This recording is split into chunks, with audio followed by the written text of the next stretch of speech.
Hey, salut à toutes et à tous, j'espère que vous allez bien. On se retrouve aujourd'hui pour une nouvelle vidéo. Aujourd'hui est une vidéo spéciale car je vais vous expliquer comment obtenir votre planche.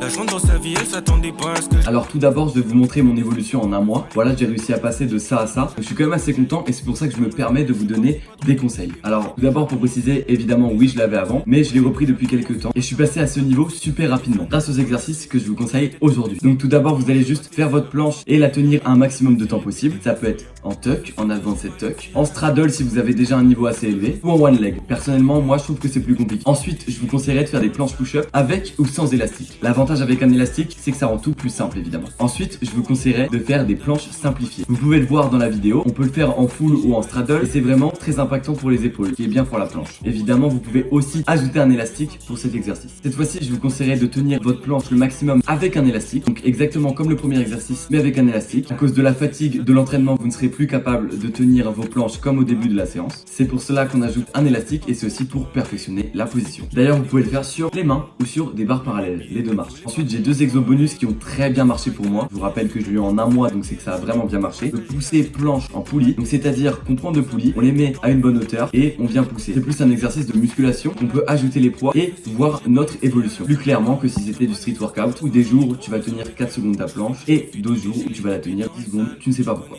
Ensuite, un autre exercice qui m'a beaucoup aidé, c'est L-sit to tuck. Cet exercice, pour qu'il fonctionne, vous devez rester 3 secondes en L-sit, 3 secondes en tuck. Vous faites ça 3 fois. Évidemment, sur tous les exos, faites 3 séries de chaque. Ensuite, vos résultats arriveront en fonction de votre génétique, évidemment. Par exemple, moi j'ai eu une bonne génétique pour ça, ce qui fait que j'ai réussi à l'obtenir en un mois. La priorisation dans votre entraînement, si vous travaillez par exemple le front lever et la planche en même temps, vous n'aurez pas les mêmes résultats que si vous travaillez que la planche. Et personnellement, je vous conseille de travailler 2 fois par semaine et pas plus. Vous pouvez peut-être 3 à la limite, mais si vous faites plus, vous allez vous blesser. C'est d'ailleurs pour ça que j'avais arrêté de la travailler avant, c'est parce que j'avais des périostites au niveau des avant-bras. J'ai dû arrêter de la bosser pendant presque 7 mois. Et voilà, je vous souhaite bon courage avec cette planche. J'espère que vous y arriverez. Voyez-moi vos résultats. Moi, je vous dis à la prochaine. Salut!